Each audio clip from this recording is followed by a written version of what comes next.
only on SCubeTV. We all are aware of the pandemic and how it has changed our very lives across the world.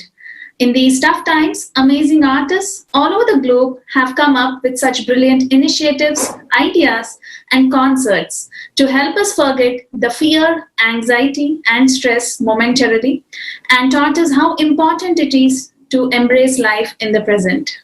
I would like to quote that art washes away from the soul the dust of everyday life by Picasso. And we have with us today some of the most eminent artists from USA and India. We will be talking more about the global concert on August 2nd, which is Winds of Change. We have with us Pandit Samira Raoji, who was chosen as a disciple by the world-renowned flute wizard Pandit Hari Prasad Chaurasia ji. He is also an A-graded artist by All India Radio and performed all over the world. We also have with us Ronayellow Robe, known for her powerful vocal ability, Native American flute style, and heartfelt presence. She also won the 2014 and 2016 Native American Music Awards, Flutist of the Year. We also have with us Mrs. Naina Shastri, a Bharatanatyam dancer, performer, choreographer, educator, and researcher, and artistic director of Ushanjali School of Dance at the Bay Area. She's also the founder of the non-profit organization Namaha Foundation of Arts.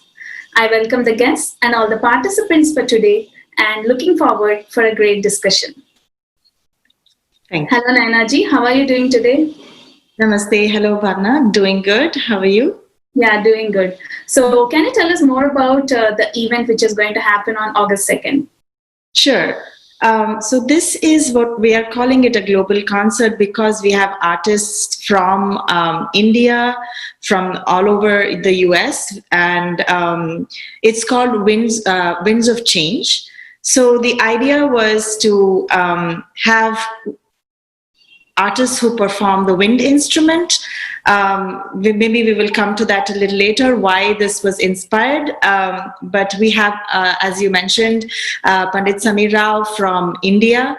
He will be playing from Mysore in southern India. And we have Ronayellow Robe, who will be playing from Tacoma, Washington. And then apart from Samir and Rona, we have other performers as well. Spoken word artist Darius Simpson, a storyteller, Doyle Smines, and we have a youth group also presenting a YouTube video. They are our local San Ramon. So I live in San Ramon in the Bay Area. That comes under the Tri-Valley East Bay area. And we have a couple of high schoolers here who are active in, bringing and highlighting social justice issues. So we are having the two high schoolers. They have actually created a video especially for this event. And all artists are actually also creating pieces specially for this event. So this is a global event that we are having on August 2nd. Virtual event, obviously, because no public events can be done.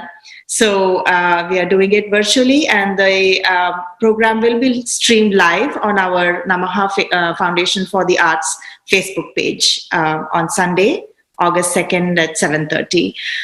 We also want to, as an artist myself, I felt that a lot of groups have been affected by the pandemic, as you said. And one of the groups that not many people really talk about, or even we ourselves as artists don't talk much about, is the artist community. A lot of the artists are facing many issues. They're not able to perform, public performances are not being held, they're not able to travel, tours are cancelled, concerts have been cancelled. For many of them, that's their livelihood. And nobody has really delved deep into this area, and not many people talk about it. So I felt, as me being an artist myself, my life has also changed with the pandemic. I felt I should do something for my community. And that was why we thought of the concert. We want to support all of these artists. They're wonderful performers. I have personally heard all of them, and it is an honor that they've all joined me today to present this event. And as I said, it's for raising funds for artists and also to bring some awareness to the social justice issues that are happening in our communities today. So yeah, I think that's really a great initiative you're doing, because, and it's also an honor for us to, bring this on our channel and try to bring the awareness. And also, if we could help you in some way for the funding, also, it would be so great. So, the next question everyone would be having is, why are you doing it, and what inspired you? Yeah, so for one thing, that was, initially what happened was, the US was, at least in California, we had the pandemic, the first wave of pandemic. And at that time, schools were closed, my classes were shut down, I had to move online. I had my annual event that was arranged for March, but I had to cancel that. And of course, the city and county had, sent orders of shelter in place and, stay-at-home orders. So, and I thought, my God, everybody is worried about the wind that's outside there, because everybody is worried about breathing that air, right? And we had, we were asked to wear masks because you don't want to, catch it or pass it on to other people. So I thought, this is, just as an inspiration, we should highlight the pandemic. So I spoke to Samir and I spoke to Rona, and they were so nice, so sweet to kind of immediately accept without, any kind of hesitation. They said, yes, we are on board and we like the idea. And I said, can you make it collaborative? So they're actually also working on a collaborative piece, which probably is one of the rare times that we have an Indian classical music combined with the Native American music. So, they were so enthusiastic, and I said, that's wonderful. And slowly what happened was, a few months later, the George Floyd incident happened here in the US. And that really rattled everybody and brought to light the injustices that the African American community is facing, and even people of color. And what struck me was the mantra that I can't breathe. That was what George Floyd said in his last moments. And I thought that again brings to light the air, the breath. And it was, so I felt I should highlight that as well. So somehow that the whole concept of wind and air being so important to us, and yet we have been affected by it. So that is what inspired me to do this. Initially, it was Samir and Rona only who were performing, but then we felt we should also highlight these injustices that are happening. And so we invited Darius Simpson, who is a African-American spoken word artist. So he is also a very poignant, powerful performer. So we are very excited. And as I said, all artists just gladly joined the effort. So that was the inspiration, wind. And so we called it Winds of Change, hoping that sometime soon we will see a change for the better. Mm-hmm. That's really beautiful. I mean, I'm hoping too that this has to bring some awareness and change, as you said, about social injustice which has happened. That was very, very bad state. I think it didn't only not only in US but all over the world in the same kind. Everyone are going through some or the other injustice. So that's really nice. So can you tell more about the artists who are performing? I mean, we already have two with us, but yeah. Yes, definitely. So I will let actually Samir and Rona talk about themselves. But as I said, Darius Simpson, he is a spoken word artist. He's from the African American community, and he talks about his experiences and his, thoughts about various incidents happening. And he, as I said, he's a very powerful spoken word artist, very moving and also very thought provoking. So I heard him at a festival that we also myself and my group, we performed there, and we heard him. And ever since I heard him, I felt that I have to present him again to our community, to our my group of people. And I was so happy that he accepted. He is going to be also presenting from Ohio. So he's on the other side of US. So that is Darius Simpson. And then recently in San Ramon, in the city of San Ramon, they unfurled the Pride flag in the city hall. So that was another development that happened here in the city. And I'm so glad that the city has embraced the LGBTQ community as well. So we wanted to celebrate the LGBTQ plus community. And I got in touch through one of their organizations with Doyle Smines. He is representing the LGBTQ plus community, and he is a storyteller. He talks about his life and his how his coming out really. And so that is what we want to talk. And he again, we told him about the event, and he said he will kind of structure his story in such a way that it will also talk about wind and breath. And as I said, an attempt to cure humanity.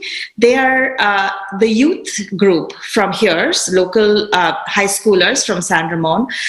They have done a video, again, they're YouTubers, prolific YouTube guys, and they're youth, so they are very active in the community, in the youth activities. So they talk again about social justice issues that affect even youth and their communities around them. And so they're a rising group, very well followed by the youth, the high schoolers here in San Ramon. I heard that they're very popular among the high school children here. So they were also very excited. And they have actually, as I said, when I told them about the event, they created a video specifically for the event. So we are hoping to open our event with that. And also, we are very excited to be having our Vice Mayor, Councilwoman Sabina Zafar. She will be giving the opening comments and inaugurating the event. So that was very exciting that she accepted our invitation, and she will be there too. That's really nice. I think, as you said, a woman coming on the board, and I think it's the first time for her also. So it's a big platform for her also to showcase her ideas and all that. So can we expect some special piece, anything, what's happening? I mean, what will the viewers see? Yeah, well, frankly, I myself haven't seen any of their pieces, but they are, everybody has created pieces specially for this event. So that's what I can say. And of course, we don't want to give out any, we want to keep the suspense, I guess. But trust me, they are all amazing artists. And although we are talking about very painful or sometimes very difficult topics, we still don't want to make it very so hard on us as well. We also want to enjoy. We also want to have that moment of peace and peaceful contemplation. That is what we are trying to achieve here. We don't want to, again, create restlessness and anxiety among people. So I feel, for me personally, flute music is very soothing, and it's very peaceful, and it's something that invokes a certain sense of restfulness in everybody. It is so that is so I'm really looking forward to what Samir and Rona are going to bring. I think Rona also does a lot of storytelling in her playing as well, so I will let her talk about her music. But yeah, so I don't want to say anything right now. Okay, So come and join the screening and watch the streaming and watch all the performers. I'm sure you will not be disappointed. Yeah, I'm sure. I mean, having so many eminent artists on board, I'm sure it will be something exciting. So we also have seen something like a Kaleidoscope, a San Ramon initiative. So what is that about? So that was something that I had thought about a few months actually before even the pandemic started. San Ramon has been growing as a city, both in terms of population and in terms of the diverse demographics that we are having here. And I felt that, the city itself is doing a lot of events. They have a culture in the community, and we have our Art and Wind Festival. But I felt like what was happening is they are trying to highlight all the ethnicities of people in our community. But still what happens is people come watch a particular show and then they leave. So, if you're doing Bharatanatyam, the parents of my students will come, they will watch the Bharatanatyam piece. And the moment they finish the piece, they will get up and leave. Right? So I wanted something where we have a interactive piece where it's a story that we are saying from beginning to end, where people sit and watch the various different art forms without just leaving once their own art form is finished. So that was what I was planning, and we had actually even booked the theater for August 30th to present a story type event where we would involve different styles of dances and music from different parts of the world and tell a continuous one story from end to end. But obviously that is not happening now. So the reason why I chose Kaleidoscope is because Kaleidoscope is full of color and patterns, and it's constantly changing. It's very exciting. You never know when you turn the kaleidoscope what new pattern is going to come, right? So our community seems like that. Like, it's so colorful. It is so vibrant. There's people young, old, all colors, all ethnicities. So I wanted to bring that focus on that. So that is why I've called it Kaleidoscope San Ramon. So I'm hoping that, this was what we could do virtually. Again, we cannot do too many interactive pieces virtually. That's a limitation of being online. But this, again, here we have a variety of artists here with us. We have Native American, we have Indian, we have African American, we have the LGBTQ. So right here is a beautiful kaleidoscope of performers. So this is what we want. And I hope to continue this initiative and bring in more artists and more events like this. Yeah, I think that's a beautiful initiative again, because as you said, I think we should start respecting and learning the other cultures also, which is very important right now. And that also. So how do you think, young children, one of the organizations is with you, how important it is for them to have this kind of events or initiatives in the society? I think, as I said, we tend to be in our own bubbles if we don't make the effort to reach out, right? So we have a lot of we have people from the Indian community here. And if you're constantly just doing, which is nice, we are keeping in touch with our roots and everything. But then I think we also at some point need to extend a hand out to other communities, and also that's the way we learn. If we don't have a collaborative effort, if we are not collaborating with other people and interacting with other groups, nobody knows what your culture is, and we don't know what their culture is, and that breeds ignorance. Right? So when you know and you realize that a lot of cultures have very similar values, very similar, rituals, and the basis of their beliefs are almost similar. So these things come only when you expose each other's cultures. And it should be more interactive. As I said, not just come, perform, and leave. There should be some kind of a connection made. So I believe strongly in that, in making connections. And that helps people to be tolerant and sensitive and understanding of each other. So I think as youth, it starts from there. They do learn about these things in school, but then if it is reinforced outside by events like this, then I think they are interested in this, and the youth are always, open for new ideas. I think they are, good examples. They are very accepting, they're understanding. So I think it's a good thing to have youth on board.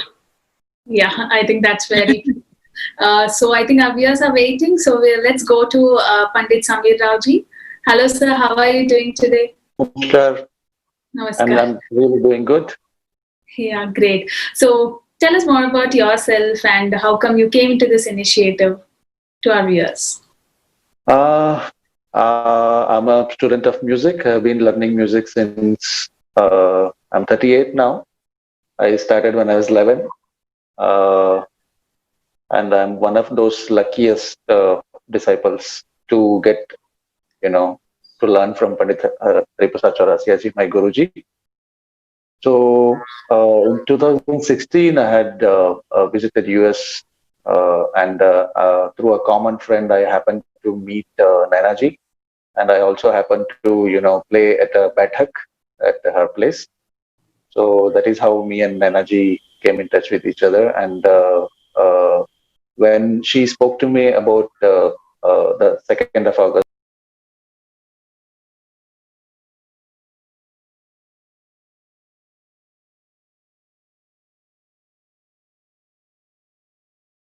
the Winds of Change concert, I mean, I'm really honored that she thought about me. She could have thought of anyone else.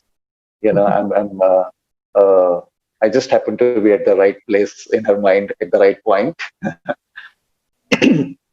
So for me, it's kind of, as a musician, what I can do, how I can serve, how I can, help to uh, feel, what people could feel. How can I make that better?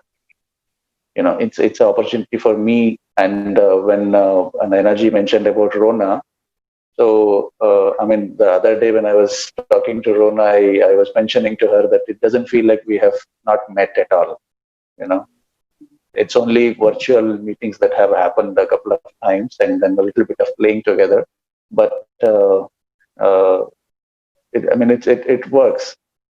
So music has that capacity. Music has that capability to unite people. So joining for the 2nd of August concert it's a wonderful opportunity for me personally to uh, you know to do my bit of that part as a musician. That's really nice. So coming to the injustice or inequality of part of the show which you're doing. So what are the difficulties you think artists face in India? Uh, I mean, it depends on how you handle yourself. I mean, difficulties are there at every step, but how you prepare yourself to be there, and how you prepare yourself to deal with it is what I mean. In India, we don't have that kind of problems as in US. I mean, what happened in US was pathetic. I mean, in India, as of now, we don't have that intensity of problems. But uh, for musicians, it doesn't kind of affect that much. Is it because that people give so much of importance the culture, and is it the difference you feel that in US they're having a lot of issues and for the artists, or here it's not there as you mentioned? Yeah. It also how your upbringing is. I mean, when a child grows, it looks around it, and it picks up whatever the way it wants to grow. So in that way, I was happy that my parents allowed me to be a musician, and I could meet all the other musicians, like-minded people. So that's how it works. Yeah, great. So can you tell us and our viewers like what inspires you to make music? What inspires me to make music is the music itself. Like, for musicians, and especially musicians like me, like flute is a medium. It's like a language. Music is like a language. Whatever I want to convey through my flute. And being an introvert from childhood, I maybe that's the reason that I could practice for long hours, because I didn't want to speak anything. I want to speak through my flute. That's really beautiful. So, how was the experience collaborating with Namaha Foundation or the Winds of Change? Winds of Change is awesome. I mean, as I mentioned, I'm really lucky that I feel honored that Rona and Energy, and I'm getting to work with them. Uh, sometimes where what they say is when words fail, the music speaks, right? So, I mean, I don't have to learn English. I don't have to speak, Mexican. I don't have to speak Chinese. I can just play, and Rona can understand. So that's where it is. You don't have to really worry about whether the other person is understanding what you're conveying or not. Yeah, I think music has no language, as you said. Yeah. It doesn't require, actually. Yeah. And how was it like, doing all this online, virtual? I mean, it was before all stage performances or more of, going and doing it. It was a different setup. So how are you feeling now? I'm still getting used to it. I mean, so many terminologies, so many new ways, so many technological terms that I was not aware of as before the pandemic started. Now I'm getting used to it, and this might be the new beginning. We don't know. Yeah, I think everyone is getting accustomed to the new normal. Yeah. So thank you, Samirji. Now, I'll go to Ronaji and I'll come back again. Okay. So, hi, ma'am. How are you doing today? Hi. How is everybody doing? It's good to be here. Thank you. I'm doing well. Yeah. Thank you. So, please tell about yourself more to our viewers. Okay. My name is Ronayellow Robe, and I'm from the Cree Nation of the Chippewa Cree tribe. My family is First Nation Cree from Canada. And my grandmother, her name is Mary Buffalo, came into the States and ended up residing in Montana. And that's where I was born. My mother and my aunties and uncles all followed her. My mother's name was Lucille, and my father's name is Joe Yellow Robe. And so, growing up in the Native American culture, I had always, I've always heard the Native American flute, but, I was like into things like Elton John and the Eagles and stuff like that, but I think it was really a blessing because of the fact that I had a grandmother who, really, that's how she grew up. It was her, is her ways. And the difference was between what she experienced in her growing up and my growing up is I was, very much exposed to the the American culture, if you will. And so I was able to be a part of my Native American culture, the Cree culture, but also too, I had this, growing up with other kinds of music. And as a kid, I really loved, music. So all the time I was, I went to churches mostly just because of the fact I loved the music. And then, as I started exploring, I went through my own difficulties in life. And as I became embraced in healing, that the Native American flute was that which was, gifted to me. And I, when I began to, the first time I knew that this flute was for me, I was listening, one of my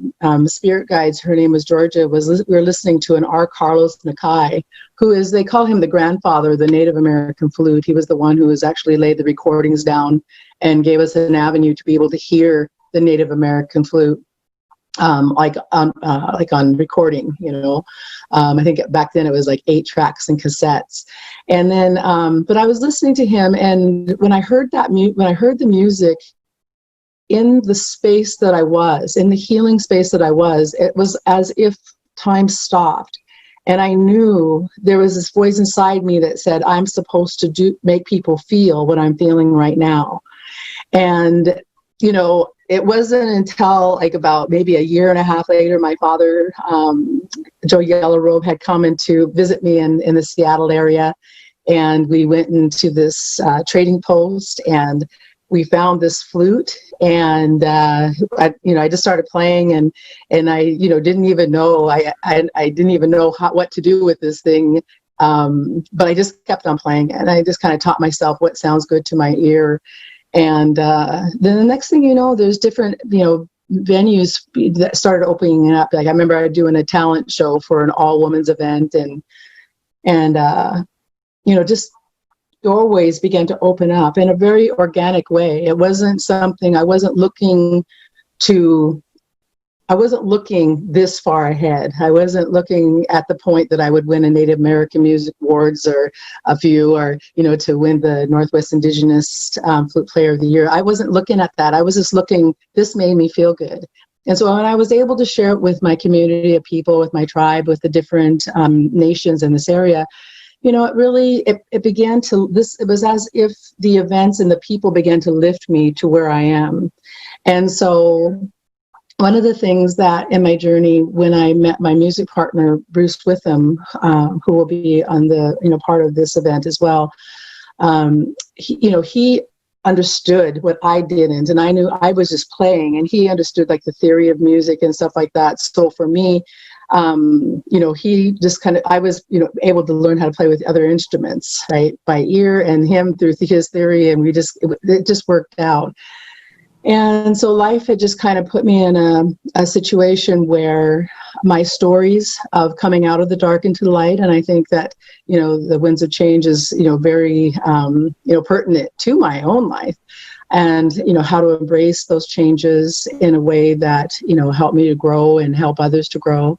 And music, like I said, has always just been a part of my life. It's been a constant companion. So yeah, I feel like, it's just, like I said, it's just lifted me, that everybody's just kind of lifted me to where I am. So, yeah. Yeah. That's really nice. I mean, the journey, what you have gone through, I think it's worth it today, whatever you're having. Yeah. So, yes. Yeah. So, tell us, what is your opinion on the difficulties that a performer, faces in USA? Yeah, typically around this time, I would be on the road. Excuse me, I would be on the road, doing, I do, all kinds of music festivals and concerts. I teach the Native American flute as well. And so, we are, time after time, I've been getting, cancellation, getting calls, everybody's trying to hold out, for that last minute, but every single time it's, in these past months, it's been, we're sorry to announce that we have to, close this festival, or we have to, so it's been difficult, and I think that, as an artist, what I feel is that even though it's kind of like the world has stopped, again, avenues of, creating an event like with Namaha, the Namaha Foundation, that opened up for me. I, was in the studio creating, all flute compositions, so I kind of decided, I wasn't just, my energy is constantly on the move. I wanted to take the time to rest, but I also didn't want to get to the point where I felt like, stagnant. And so creating is very important to me. And so I found that my soul just finds things to do, so I've been doing a lot, considering the fact that, we are on a shutdown, but it's been like doing this through the virtual concerts and whatnot. Yeah. So you were saying, like, you wanted to rest, but still your soul wanted to do music. So what inspired, in this pandemic time, what inspired you to make music? That's it. I think Samir and Naina, hit it that, music brings light into the darkness, and that it is so important. Like I said, when I was going through my challenges of life, though the music, it was that place where it was that soother, right? It kind of gave me that place of peace, and, and to be able to contribute, music during this time. I, went on Facebook, and on my page, I have, different songs, different stories that I shared with my, my Facebook page, and just bringing that play, that thoughtfulness, like, not getting caught up in the hype of the negativity, but to be able to support an event like what we're experiencing with the pandemic, and like what we're experiencing with Black Lives Matters, to support it with music. There's so much, there's anger and there's fear that, to me, I knew I didn't want to come in to these events with that energy. So music has been my savior, in the light that I have the ability to come and to play the song that can kind of stop that, and people can kind of feel and be present in that moment when they're listening. So that's what it means to me, as far as, during this time, that music is, it's like a savior. Yeah, that's really great. So, how's the experience in collaborating with Samir ji and Naina ji, and also with other artists who are going to perform? Yeah. Oh gosh. I just feel so grateful. Especially when this happened, I was praying to my creator. I was saying, I want to contribute to this, but and so when Naina had contacted me, especially with the Black Lives Matters, because we didn't, like you said, this didn't happen until we were like in the process of planning this already. But it gave me an avenue in which I was able to contribute. And so I really feel great that, when Naina contacted me, Naina, I have to honestly tell you, I didn't know how big this was going to be. So I was just like, yeah, sure, and, last night I was up late editing different videos that we're creating for the event. So that's why this morning I'm just like, I had totally forgotten that we were doing this. I guess I wouldn't say I'd forgotten, but my timing was off. But just the fact that, her intentions, her vision, Naina's vision with the Namaha Foundation, it really fits, with my intentions as well. And like I said, to be able to, to have an avenue to support serious experiences like we're having today with music. And that's what I feel like, that's what I feel most grateful for. And then with Samir, like when meeting Samir, it was just like, first of all, I thought it was pretty awesome that we have the technology that I could be sitting in my table in Tacoma, Washington, and Samir, oh, it's probably getting late for you, isn't it, Samir? Yeah.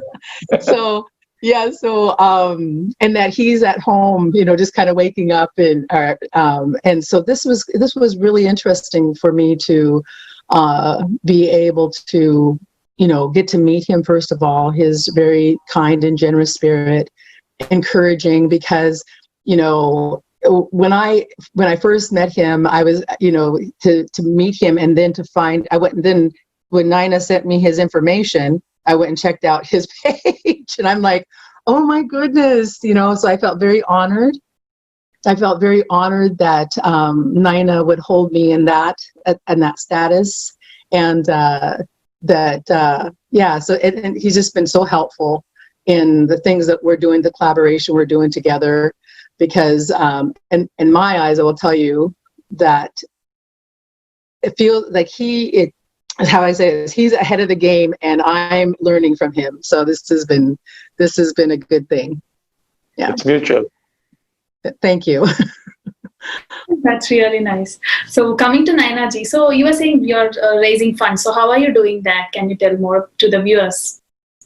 So yes, we have our GoFundMe. We have started a GoFundMe campaign, and so that is we're requesting people. So we have set in a certain amount so we can gift it to the artists, and we also wanted to give part of the proceeds to an art institution here in the Bay Area called the Oakland Public Conservatory of Music. They are located in Oakland, the African American community, and they encourage music to the children and adults in that area, which is also something very interesting, because music programs are very hard to sustain. And that's one of the first things, like even in schools, they have their band, they have orchestra, they have strings and choir, but those programs are the first ones that get cut when they are, having issues with funding, right? So the first thing that gets cut is a music program. But I feel programs like that help children to focus and be more, to be peaceful with themselves. And then that helps them to actually imbibe what they're studying in school. Music and arts help, the children and youth to refocus their energies. And I think the Oakland Conservatory, Oakland Public Conservatory of Music is doing a very good job of encouraging children to take up music. And I know of a lot of children here in San Ramon who do these instrument drives. They collect used instruments and they donate it to the institution. So we are hoping that we will give part of our proceeds to them as well. But yeah, since it is a virtual event, our advertising has been virtual. So most of our publicity has been through Facebook and through WhatsApp, through Instagram. My students have been of great help. I have a youth team that has been very good. As I said, the youth are really amazing with all this. They're very social media savvy. So they know exactly where to hit the spot. So they're always telling me, Naina auntie, you should post it here. Naina auntie, you should post it there. So they are very aggressive and very enthusiastic about this. So I'm lucky in that aspect. So they have pretty much taken over, and many times they point me to where I can do it. So we've also been we also contacted the local radio station 1017 KKIQ, and they agreed to make an announcement today and tomorrow in their shows. So we are also trying, and then of course we have print media like the Patch and our local, we have San Ramon Arts Foundation, who has also, agreed to do publicity for us. So that, we are also trying new ways. As Rona said, that initially even I did not think of this as such a big event, but it kind of has now grown into such a extensive program that even I was like, sometimes I'm like overwhelmed by it, and I'm just hoping that everything goes well. So, but it has been fun. It has been exciting. I've learned a lot of things, like how to do publicity online, and here we are also on SCubeTV, and you have also been supportive of our event, and I'm very thankful that you have highlighted our event and invited us, and you are talking to us about it. So everything, I think, collectively helps. So it's about getting the word out, getting people to be interested in it. And as I said, again, we have the GoFundMe campaign going on. You can donate whatever, through that GoFundMe link and share it. Join the event. If you don't know the artists and you don't want to donate, then I would say join the event, listen to them, and then trust me, you will not want to leave without, paying some respects to their talent and their ability and skill. So they have put in a lot of effort, a lot of time, lot of hours of practice and discussions have gone into this. So I think it is only fair that they should be compensated in the right way. Yeah, very true. I think, so viewers, I think the GoFundMe page is there on our description, and you can also contact us or Naina ji if you want further details. But I think we will not leave the artists without performing at least for some time, because maybe not from the composition or something you're doing on that day, but at least a minute of your expertise would be great. Samir ji, you would like to start? Sure.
That's so beautiful. So beautiful, really.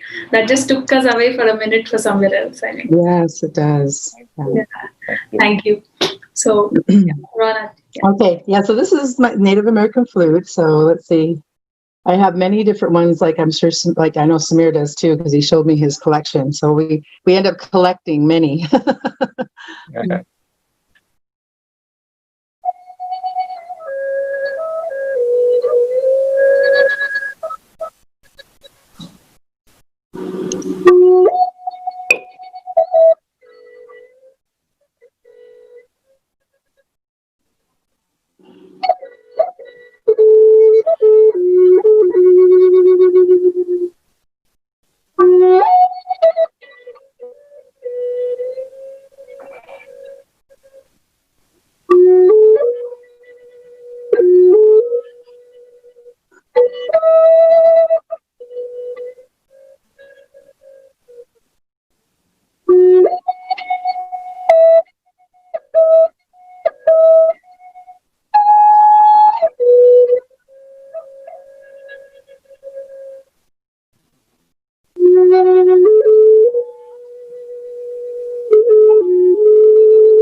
Wow.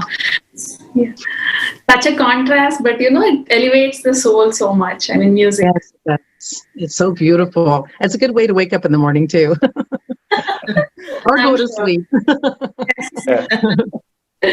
Okay, so I thank all of you for coming to SCubeTV and sharing your thoughts. And I wish you all the best for the event on August 2nd. And viewers, it will be live on their Facebook page. Also, SCube is also streaming their live show. So please watch it on SCube. And we are really honored to have partnered with you. And viewers, keep watching SCubeTV. And also, please go and go to their GoFund page. Why? Because so many times when we are in distress or stress, we immediately go and switch on the music and feel so good, right? So the artists who are behind it really deserve the funding which is going to them. So please go ahead and donate whatever you can. Thank you, and keep watching SCubeTV. Namaste.